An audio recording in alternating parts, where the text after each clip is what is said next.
Hello, my name is Rebecca Mansfield-Jones. Thank you so much for being here and for waiting.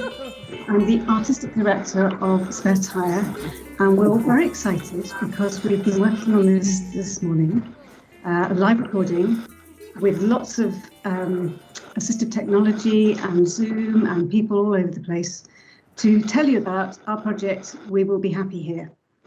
We Will Be Happy Here is co-created, and it happens in physical spaces, online, and like today, somewhere in between. We do have audio description, which you need to go look for in the chat if you'd like to use it. We also have live captions, and we have Hannah, who is our signer for today. In case you're wondering, I'm a white woman with blue hair and grey hair, and I'm sitting against a white painted wall in our production office. I'm a little bit wearied by long COVID, but I move quite a lot when I talk, so my hair wobbles. I'm going to tell you a little bit about We Will Be Happy Here. We're going to see a film of it being made, and we're going to meet some of the participants and some of the creative team. But most importantly, we're going to hear I don't have the Zoom, I'm being told I have the Zoom volume on, but I don't. I'm going to pause for a second.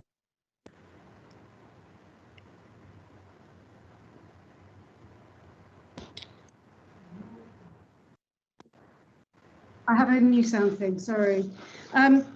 So most importantly, we're going to hear from the participants, because the big question we ask at the end of all of this process is, who do you want us to tell?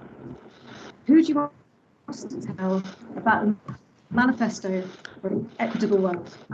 There's going to be a bit of a Q&A later as well, but you don't have to stay for that if you're already full. We Will Be Happy Here, a project, a show, an installation, a campaign. It's both a promise and a statement of intent. We wanted to find out more about why we don't live and make art together, and to see how we could change that. And since 2020, we've been through a number of processes and versions, and we're sharing our we made this process by teaming up with learning disabled people as our co-creators. And we started with questions like, what do you want to find in a new place? What aspects of life would you leave behind? What would you want to see more of in the world to make everyone happy? And what are the monsters that are stopping you? The first idea was to make a participatory show, and we tested this out in a series of workshops which were co-created, so community participants working alongside the professional creative team from the very beginning. Stuart Cox at St Margaret's House had already asked us about forming a 3-year partnership with the Bangladeshi Parents and Carers Association, and so in February of 2020, I led a team of multidisciplinary artists, Yolanda Bramble-Carter, Joe Paul, and Mary Price O'Connor, to work with the participants. We explored space, movement, rhythm, transformation, and light, alongside the questions in specially created pop-up immersives. But then in March, like everyone else, we had to learn how to be Spare Tyre in lockdown. We were an entirely new team of 3. One was shielding, and one, as it turned out, had acquired long COVID. So how could we, working remotely, defer the project and maintain this new connection we'd just made? We realised we couldn't create the happy city, but we could still embody its principles of curiosity, generosity, creativity, and risk-taking. So with Yusuf Peshavaria at BPCA and Kat Gill from St Margaret's House, we managed to collaborate technically so that in the autumn, we could offer online workshops with our sensory resources and devices being delivered to the participants' addresses. We created that connection, and the best bit that we didn't think about actually was learn something about our collaborators' lives during lockdown. We were then ready in 2021 with help from the Cultural Recovery Fund to buy our own laptops and train new facilitators two of whom, Jasmine Shigamura Lee and Sophie Holland, then joining us later as part of the cast. Now, cast doesn't really cover it in this case because our performers do a lot more than just performing in a show. We were supported by the Arts Council England, the People's Postcode Lottery, and Just Jones and to create what was going to be a show into an installation experience suitable for one person at a time in a support bubble with a support person. Between June and August 2021, we made this world, designed by Joe Paul, lighting by Guy Hall, and a sound composition which was co-created with the BPCA and Alice Theobald. The creation period was upside down compared with standard rehearsals. The set came first, the lights were added into that, and our rehearsals happened at the very, very end, partly because one of our cast members got COVID. Two of us are then quarantined. You may remember there was a massive heat wave. Long COVID doesn't respond well to that. So we were all about the world, and what happened inside it came at the very end. Our work is always participant-centered, and we realized that we were the jazz ensemble, improvising our repertoire, and each day the guest artists from BPCA put their stamp on the experience. Our stage manager, Lucy Bentham, and Helen Muggeridge, the production manager, therefore had to work out how the set and the environment could be robust and stand up and yet be responsive to the participants every time. Neelam Chara supported us as a production assistant and also with access support for our own team members. We wanted to encourage choice, the right to say no. In fact, one guest preferred not to enter the installation, rather to stay in the hall, and we brought elements of the show that we thought would interest him to him in the hall, and we finished off, as we always did, with tea and biscuits in the garden. Some of the participants we met last summer, we hadn't done the workshops with. The bubble system made that slightly different. So we ran more workshops in our precious rehearsal time, and we built a bespoke experience for everybody. Lucky, one of the support people at BPCA, was vital to the success of this, as were the backroom negotiations between Rose, our general manager, Likat, and Yusuf at BPCA. We realised we had some extra capacity, and we'd met some new participants over in the Newham branch of BPCA and in our online workshops. So we asked them if they would like to help us create an online version of the project, which we had planned. It turned out they wanted to come to the in-person version. So that's what we did. And we deferred making the online improvised tabletop version of the show, which we took over to Newham for the people who hadn't been able to visit us on the set in Bethnal Green. By the end of that first 2-week performance period in August, we had 6 or 7 distinct variations of the in-person show in our repertoire. Each guest had experienced a bespoke element, a film about the things they like to do in the world. And at the end of that visit, they received a bag decorated to their own design, made by magic of theatre, ironing, and the internet. The bag contained a tactile book with a Polaroid portrait documenting their experience. Those BPCA co-creators taught us how to use our installation, how versatile it could and should be. They made, named, and voiced our monster and all of the soundscape. We had rehearsed online, we'd workshopped online, but we hadn't performed online. Every day we'd had a new surprise, including floods. And it really helped that our location in Bethnal Green had a fantastic, beautiful garden that we could all go and chill out in. The project was designed in 2 halves. So if we hadn't received all the funding, we could have stopped at this point. And I'm going to let you see some of that work in a second. And then you're going to meet some of the people from the PCA. So thank you, Chiron. Let's play the film.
No, Maggie. No.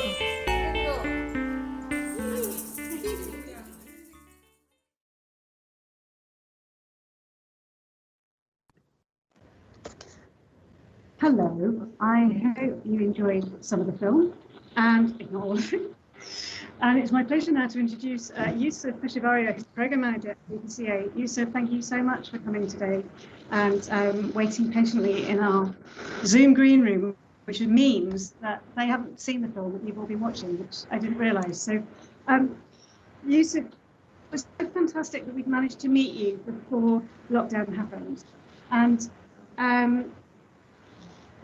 I don't think we could have done this project if you hadn't already established that connection. And special about BBC 8. So I wondered if you'd just tell us a little bit about who you are and what you do and how you get to be so special. Thanks, Rebecca.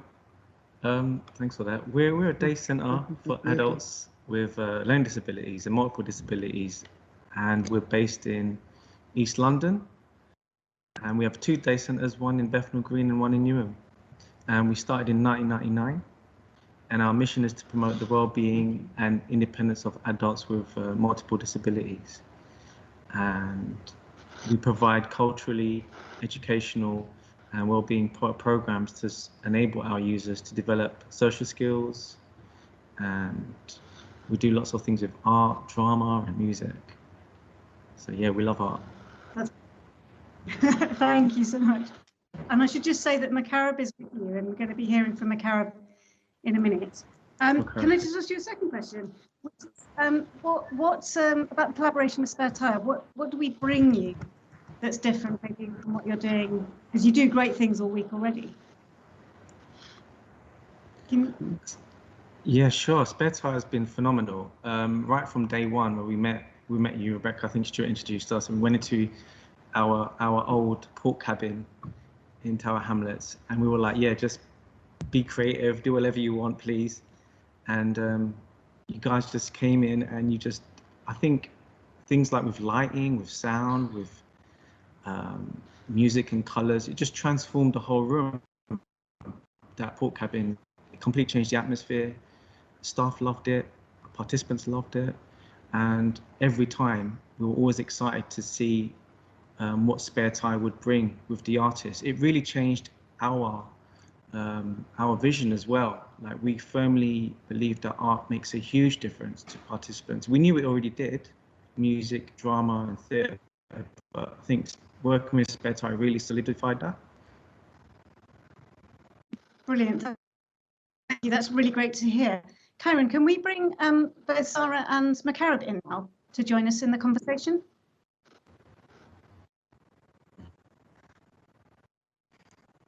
Sorry, however you want to do. Sorry.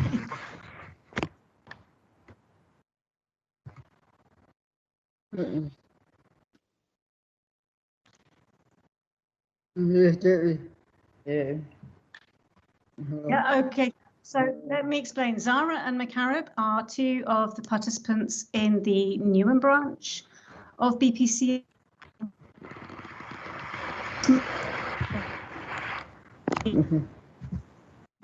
Yeah. Okay.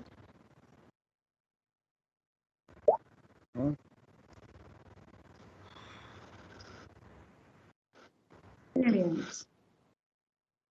Oh, lovely. And I think Jen's knocking around somewhere as well. Maybe you want to unmute.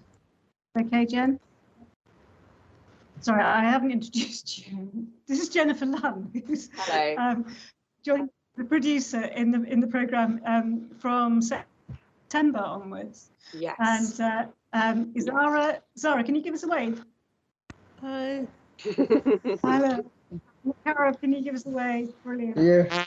We met and Makarab in an online workshop to start with, and they became instant, real deep collaborators, which was fantastic. I'm just.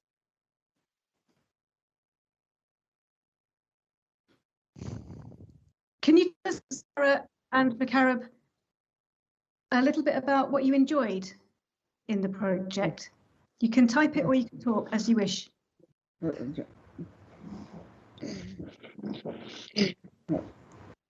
Hi.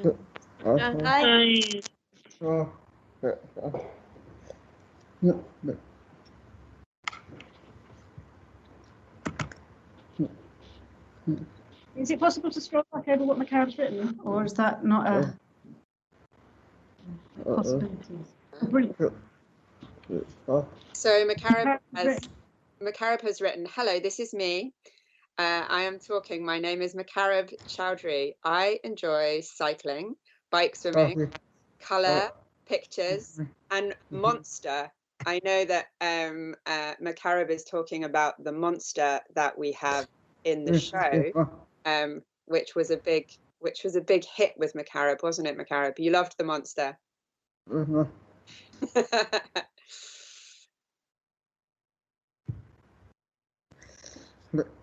Right.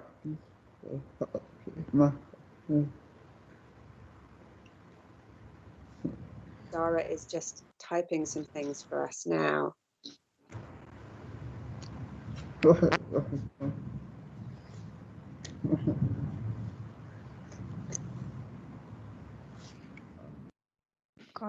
Holly, I, Holly, Holly.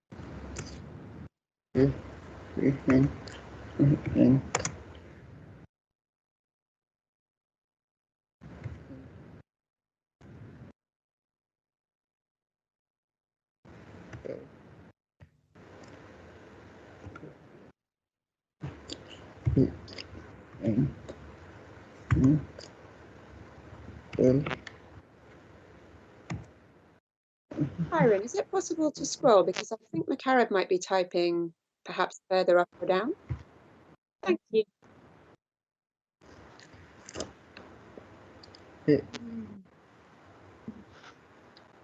Holly, Holly,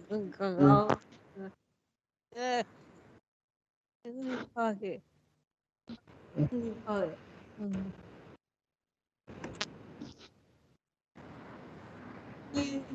Holly.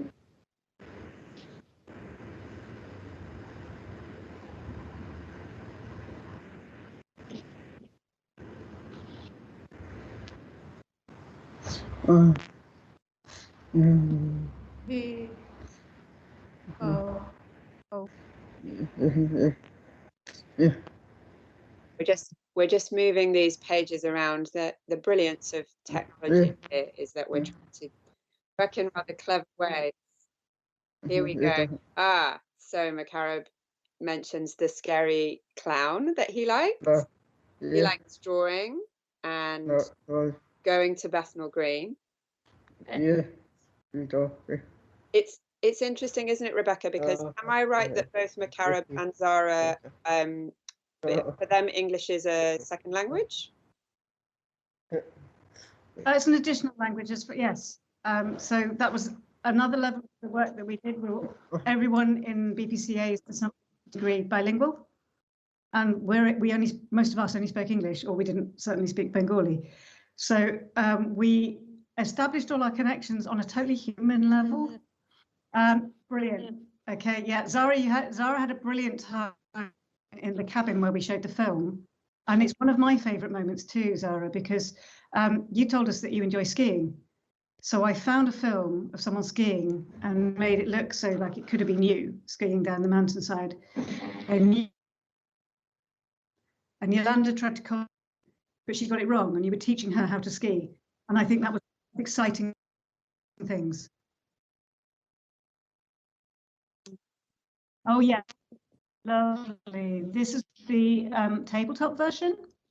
And I wasn't there this day. This was another thing, how the project developed.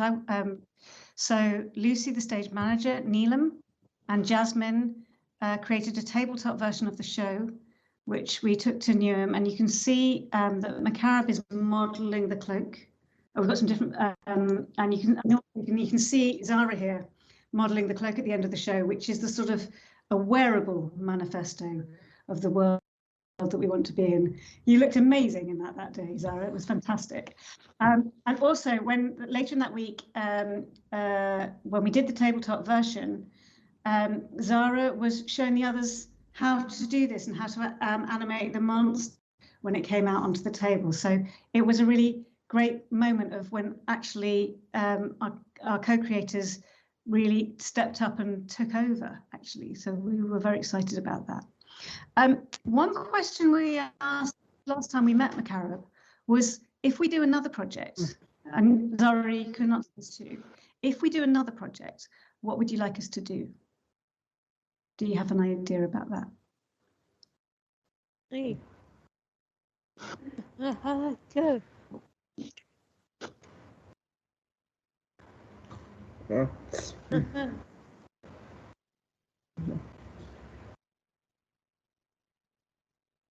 Like that.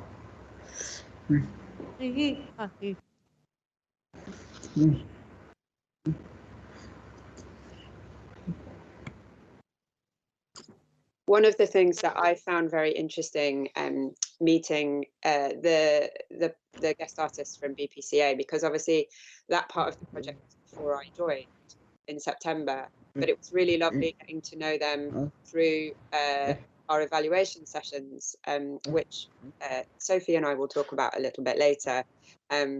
But one of the things I was just going to say, Macarab loves food. I've to learn very quickly about Macarab. Yeah, he would like in the next project for there to be biscuits and juice. And he has also already invited us all to go for a curry with him at a very world famous curry house.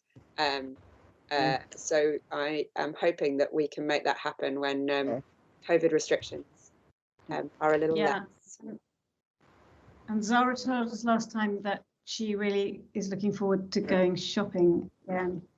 Yes. And Macara said he would like to work with coloured paper. So we're thinking there's a project that involves food, shopping, and creating things in colour. So maybe those are our jumping off points next time. I want to say a big thank you to both of you. You've had a really long day. They've had a really good eyeful of what goes on in a tech room today, these two, and have found it as challenging as we do, I think. But thank you so much for joining us, and we look forward to working with you again. Please stick around to watch the rest if you want to. And we are going to, Jen, I'm going to hand over to you, or at least Cara, and I'm going to hand over to you to hand over to Jen and Sophie. Jen has mentioned that she joined the project in the autumn, and as did Sophie. We had to have a stop due to COVID, and we're delighted that Sophie joined us. And at this point, it all got very complex. Okay, I'm out.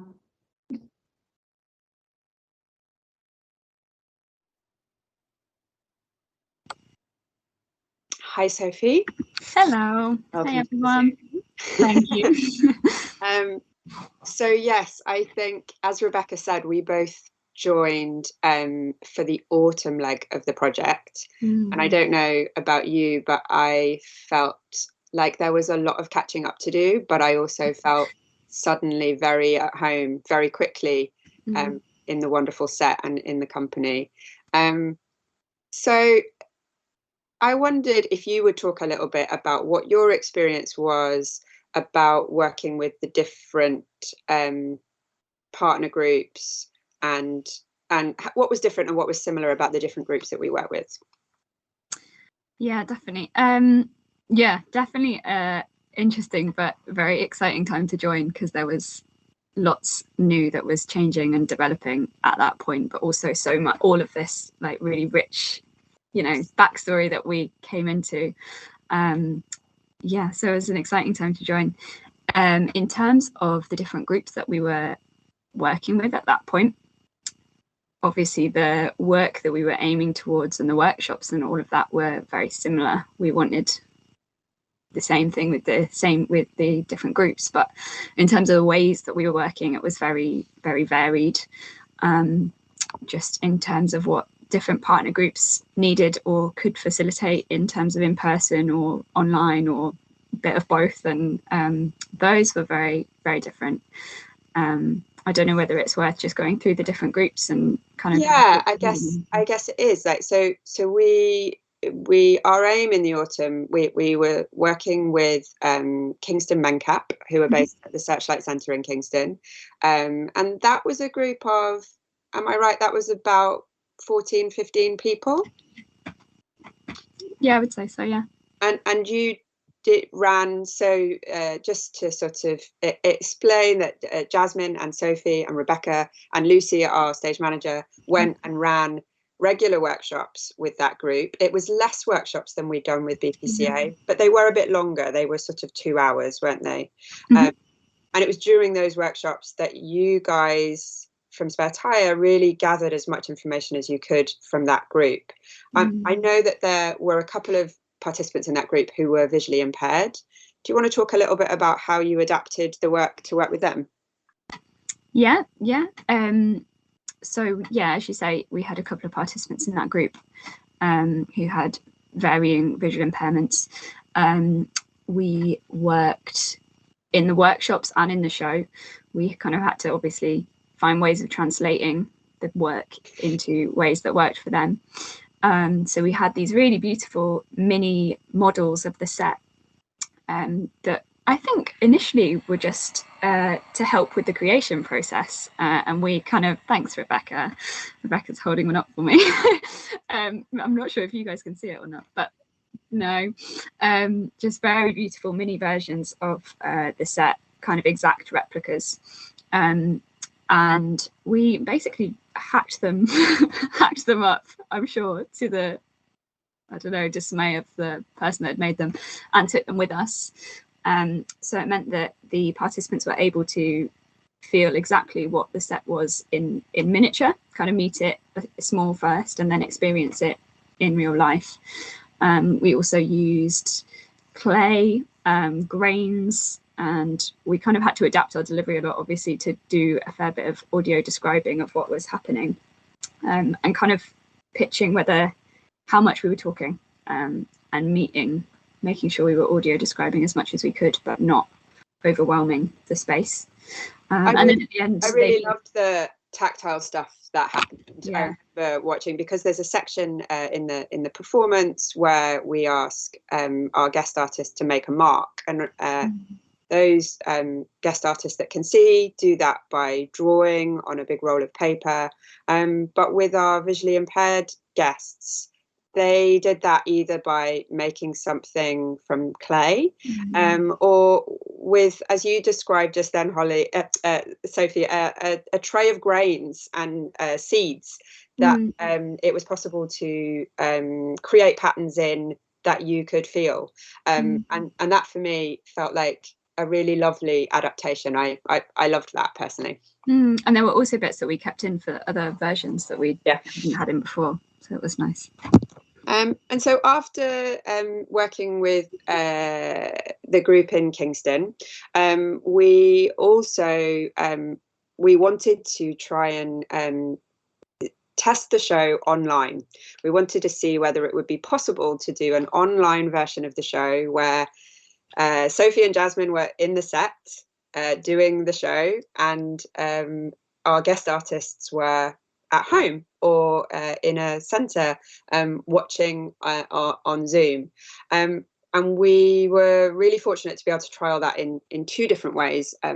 Once with one of our Kingston guest artists who was actually unable to attend the in-person performances, and we ran a solo performance for her where she was at home and she participated in the show through the power of Zoom. I wasn't there for that, but I've seen some of the video, Sophie. It felt like a really lovely experience. I know there are a couple of the clips in the film that people saw earlier. You will have seen our participant copying Sophie and Jasmine doing this. How was that to do, Sophie, without having somebody there present with you? Oh, it was interesting because it was really surreal initially, but particularly with that participant that you're talking about, we had such a strong connection with her, and we had met her in workshops, and we knew her quite well by that point. So it just really, I think we were all a little bit nervous that it might feel very disconnected and different from how the show is meant to be. But really, really quickly, it just became very natural, and it did feel like we were all together and had that connection.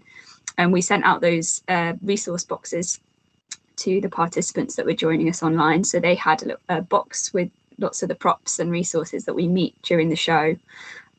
as well as some of the little mini set elements as well. So they were able to meet the things that we were meeting in the space, and we could share our discoveries as well, which was really lovely. Yeah, it was amazing. And perhaps the final part of that online practice was working with a group in Ilford, and that was a group of 6 participants who hadn't done any workshops. We gathered a little bit of information about them prior to doing the show, and we were very nervous about how that would work with participants we didn't know, but we sent them each a box and they had all the bits and pieces, and actually I was really fortunate to be on that Zoom, and it was an incredibly fun event and an incredibly fun show, and actually I went back to visit them recently to do we did an evaluation session with them, but I guess it's worth saying to those people watching what made that session work, what made that session possible, was that our wonderful colleague Neelam went to Ilford, and although the performers were in the set in East London, Neelam was with the group in Ilford with laptops, with all the boxes of stuff, and was able to support them in person. So it was a really genuinely hybrid way of working that meant we only sent one person to them, but they were able to experience the whole show. And very quickly, I'm aware we're running out of time, but you guys also went to Havant and spent a week down by the sea, and worked there with guest participants who were in a residential home nearby to the art centre we were working in, and it became obvious due to staff shortages and the day-to-day running of such homes that it wasn't always possible for those participants to come and join you guys at the art centre. So you went and ran sessions with them. What was that like?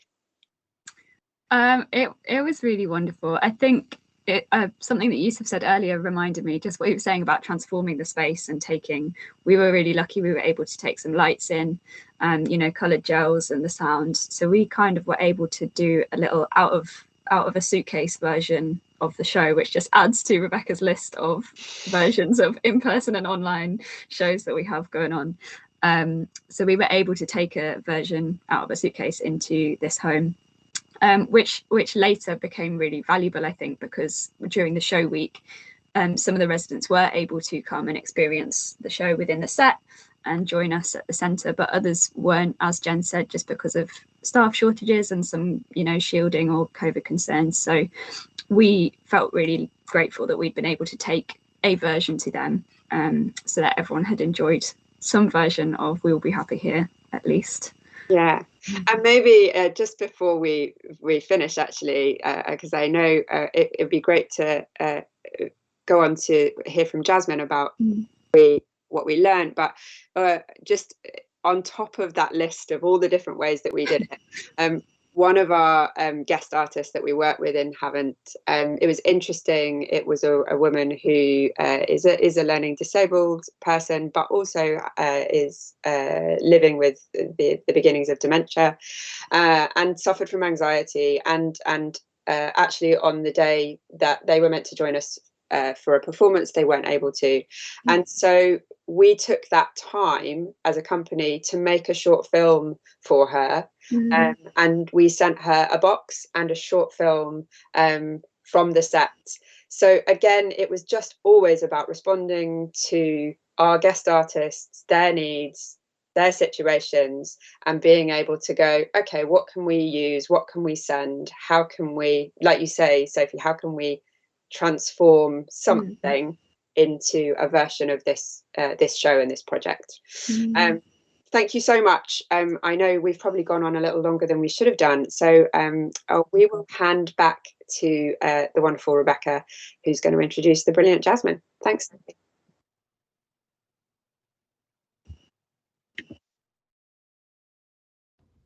Hello again. That was great to hear. It's always interesting to hear what it's like to do for the people who are doing the show from that perspective. And I just one of the reasons those relationships with Uniting Friends and Kingston Mencap worked so well is because although we were an entirely new team, they knew Spare Tyre and they already trusted us. And it didn't matter that we hadn't actually met. The connection was already formed, and it was an extraordinary thing to be able to step into. And with we should mention, we also have done an online training sensory course in the summer with the Ashcroft Arts Centre, so we can start to build that connection with them. And there wasn't a prayer group, so we had to make that. And that work, Carol's already had an understanding and faith in sensory creativity. So we were kind of kicking against an open door there as well. I promised you at the beginning that we'd talk about who the participants tell about the world they want to live in. And Jasmine has created a 3D multifaceted manifesto that illustrates all of this. She's going to introduce it in just a second. I just want to say the online versions were so important, and I'm so glad we got there, because through all of this, well, we've all become people who know about shielding now, but before there was COVID, there was always shielding, and there is still shielding. So for us, the online version is absolutely integral to everything we're doing, and it's as important as the in-person versions.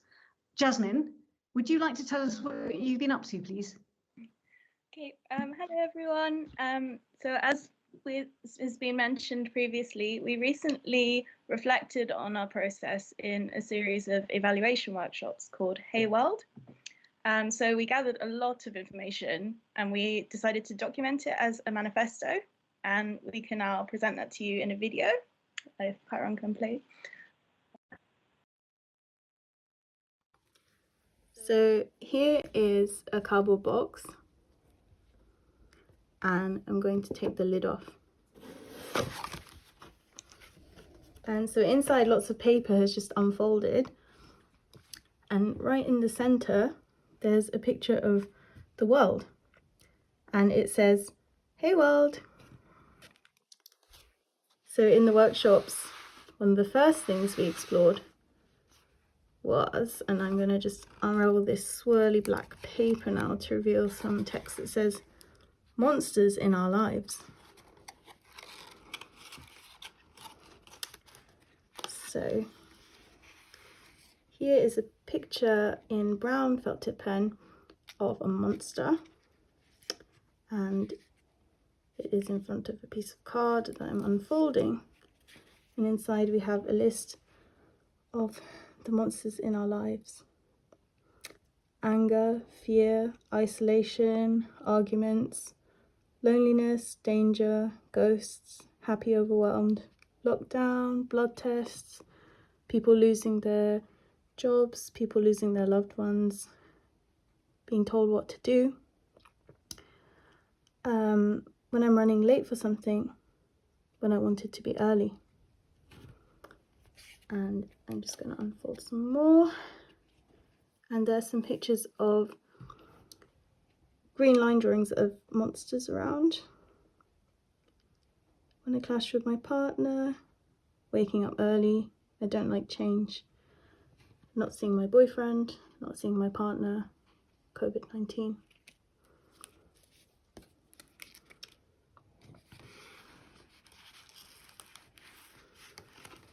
And here are some drawings of some monsters from participants.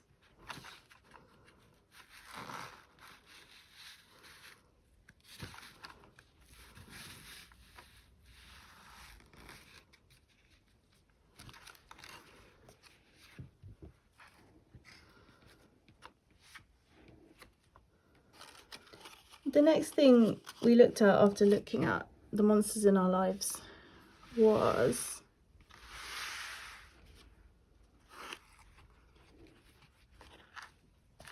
thinking about, what do we want more of in the world?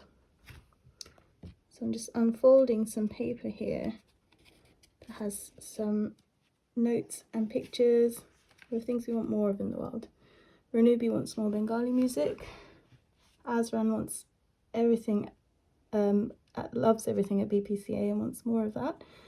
We've got a picture of a plane. We want more plane travel. Going to Bangladesh. Zara wanted to go out more and go shopping for new clothes. Abdul Noor wants more music. And on the other side we've got Lucky wants more dancing and more singing and more laughing. And Makarab wanted to go to Cambridge Curry Palace. And loves cycling, wants more cycling in the world.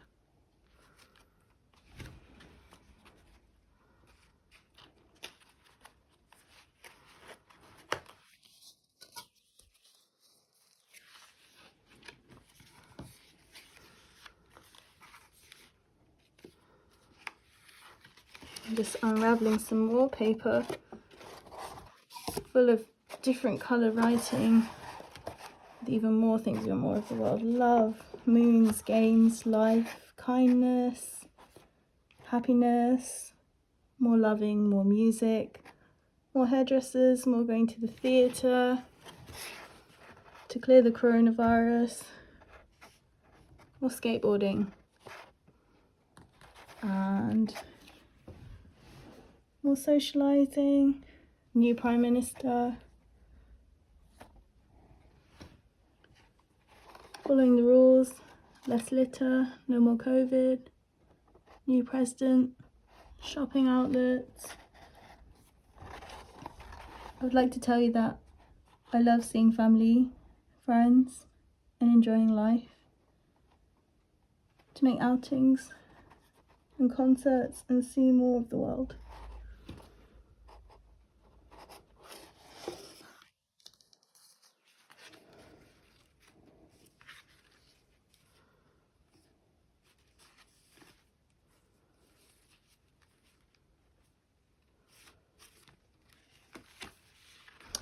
And here it's a little watercolour in blue and green. There's some more things we want. More clean air, more sunshine. There's a picture of the sun there. And there's a picture of a train and a bus and a landscape. We want more buses and more trains. There's a red heart in the blue background, which represents more romance. And then there's a smiley face emoji in green grass, and it says, I like going out by myself.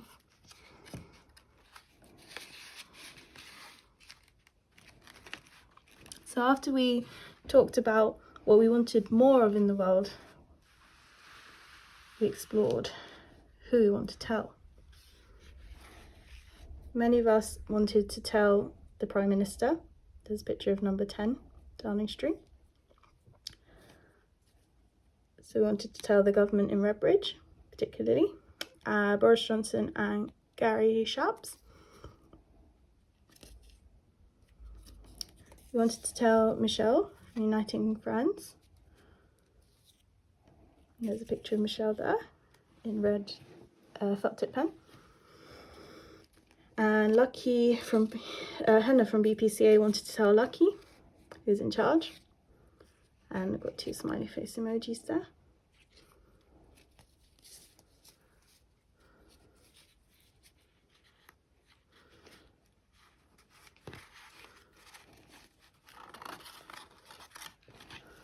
We also wanted to tell my partner, my parents, Claire, who's the Deputy of Uniting Friends, key workers, social worker, barman, police officers, mum, Russell Lerner, Helen Easton, who are from Uniting Friends, and the staff. And there's a little picture in blue felt tip pen of a figure. And here are some images participants drew of what they could remember from the show. So in the show we have a map of all the set, and so somebody had remembered that and drew a little map. And then we also have the rules hanging up that we destroy, and then we create new rules in our world. So someone remembered the washing line of the rules hanging up.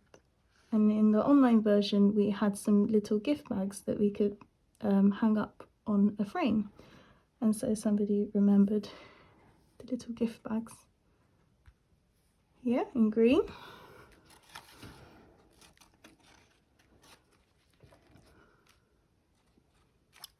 And finally, to sign our manifesto, we have everyone's names.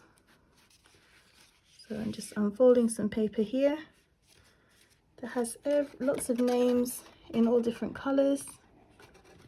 And this is names of everybody from Kingston Main Camp.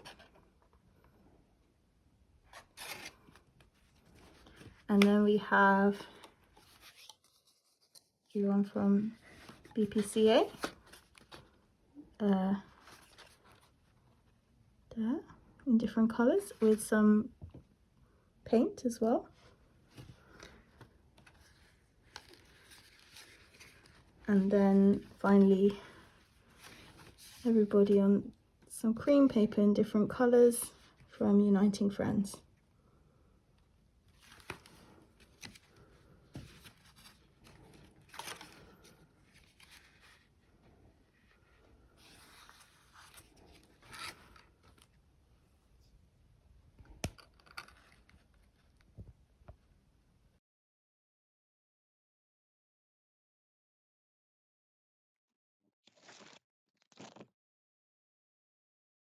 Thank you, Jasmine.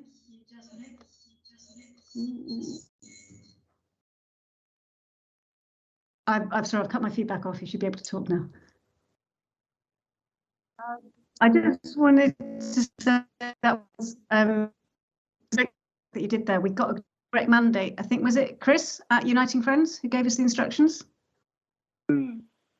Yeah, so during workshops, we Chris from Uniting Friends suggested we make like unfolding manifesto and like add our so we can add all of our signatures too. And we had so much information that it's always evolving as well, so we want to keep adding to it. Yeah, absolutely. And I think I actually be able to build this thing on as we do some more work. We do, of course, have to share this with the Prime Minister because we're going to. But I guess what we'll do is we'll share the film because I'm not sending him that beautiful object. I don't think we should do that. I want to keep it and use it as a way of building on. But what I also loved in there was we had quite a long conversation about pubs and inclusive pubs. So if there's any landlords tuned in, take note. And also about going to the theatre.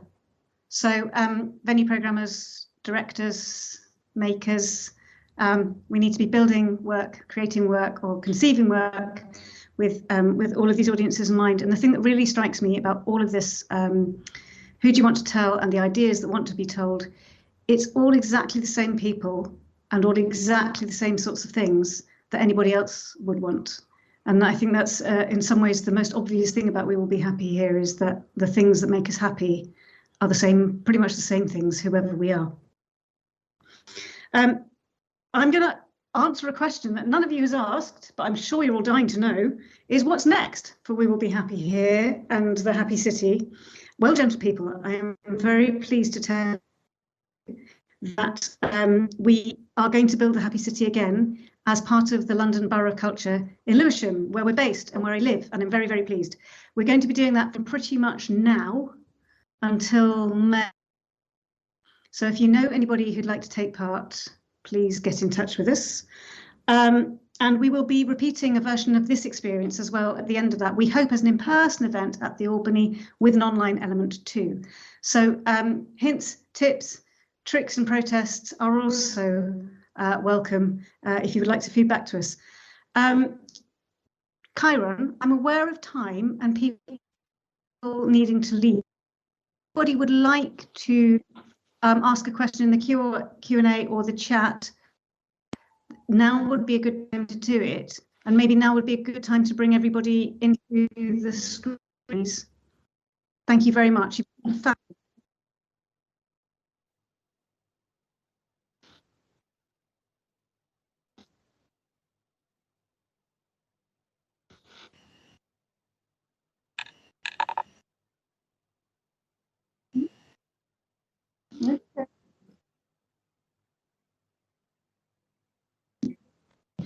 do you know what? You are the only person who asks me to talk more. It's so exciting. So for everyone on the recording, Chiron keeps saying, Rebecca, could you keep talking? And no one does that. Everyone tells me to be all the time. I cannot imagine why. Sorry, Hannah, you must be worn out. Thank you so much. If anyone's got a question, I'm on the as well, so I'm just going to dive into the queue and see if there's anything there. There isn't at the moment, but please don't be shy.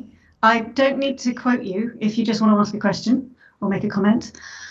And please don't go away going, oh, I wanted to ask a question, but I didn't get around to it. You can, of course, email us, we don't mind. And we can also sit here in a companionable silence for a minute whilst you gather your thoughts.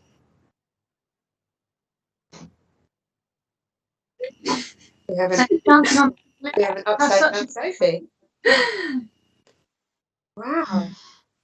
Sorry, so Sophie is actually on a boat, so maybe that's the issue. Yeah, we capsized. Maybe that's it. we need to call the Coast Guard. So No, we were right. Ah, she's back. Rebecca, I might just read a couple of the lovely comments that we've had in the chat. Stuart, who I know is watching, Stuart runs St Margaret's House, where BPCA are based, and knows us very, very well at Spare Tyre. Stuart, thank you for your lovely comments. Stuart has said in the chat, this is so lovely to see and brings back lots of great memories of when Spare Tyre first came to St Margaret's House and BPCA. Elizabeth, who unfortunately had to leave a little bit early, left a lovely message saying, marvellous visuals and multi-sensory action in the film. Thank you. So that's great. Thank you so much. Yeah, as Rebecca says, if anyone's got anything else they want to ask, please feel free to do that now, but you absolutely don't have to as well. We know we've given you a lot of information. But please do stay in touch, and you can get in touch with us via our website, or we're on social media on all the usual channels. Correct me if I'm wrong, Rebecca, we are at Spare Tyre Theatre, or just at Spare Tyre? We are Spare at _Tyre. There you go. I knew I'd get that wrong. So yeah. Otherwise. Please do follow us on the social medias as well, because we have got lots of really great projects coming up alongside We Will Be Happy Here, and we would love to keep in touch with you all. And that those of you who are watching this not live as well. That's great. I just wanted to say one of the things that it's really great to hear Elizabeth comment about the sensory stuff.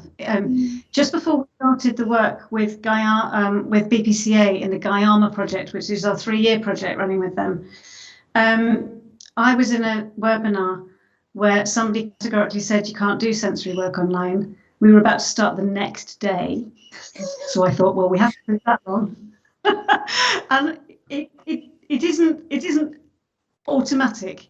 It takes some effort, and it takes a lot of thought, and quite a lot of preparation. And this whole project, everything took longer, everything takes longer, and that's something in terms of all of the things that we do, because it's all the easy read, it's all the social stories, all the preparation around it, and the further complications that the COVID times and sort of producing now is different. For all of us, and probably for very good reasons. So that's the thing. And like today has been an object lesson in that. So, and I'm hugely grateful to everyone who's persevered with us and stuck with it. And Chiron's worked so hard to make this all come together. And those of you who arrived early and stuck your heads in behind the curtain, I hope you've got something from that bit too. I'm going to check in the chat, and we will be. Yes, we will. Stuart's just said yes. Will you send us updates of the project in Lewisham? We absolutely will. And we'd love to have you all back again to feed into that too. One of the things that we do always try and do is create legacy from the work that we're doing. So we're always learning. We're trying to share it. Admit to the tough stuff as well as the successes, and bring more people into doing this kind of work. We don't want to be people who are doing this work and you can't have it. We want more people to be taking more of this work. So that we can all start to work more inclusively. Yeah, I was just going to say, Rebecca, just following on from what you were just saying about the sensory stuff, I think that really hoping that today some of what we've talked about, and particularly the boxes that we sent out, I think they were really key to that, and you can see them in the film, but knowing that we could fill a cardboard box with little bits of our project, little bits of our set, and send them to somebody who was going to engage with us online, really did feel like those people were in the room with us. And when Sophie or Jasmine would pick up a gel tube, and the guest artist in their bedroom could pick up a gel tube and do the same, it really felt like we were working on the same piece. It was a really extraordinary thing, and I hope that part of what we've shared today is just giving some of those ideas about how those hybrid working models are possible, and I think have been really revelatory to us as makers, certainly to me as a producer, really opening up how producing in this new world is possible, and how we should carry that on regardless of COVID, as Rebecca said, because there will always be people who can't come into our spaces. So yeah, it feels super valuable. Well, before we stop, I just want to ask Sophie and Jasmine if you'd like to say anything else.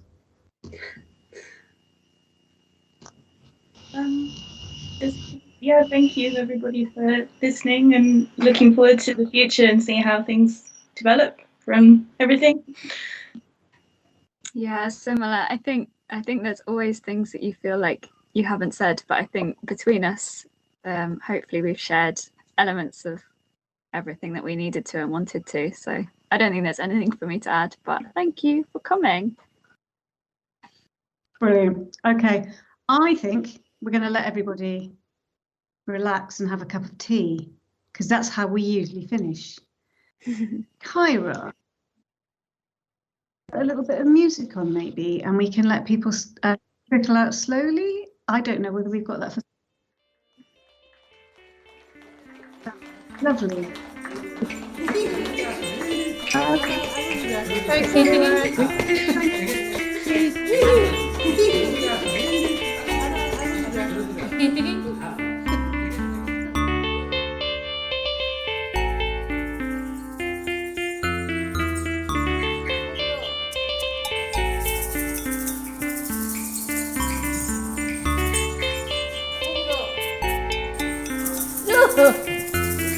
No, Maggie. No.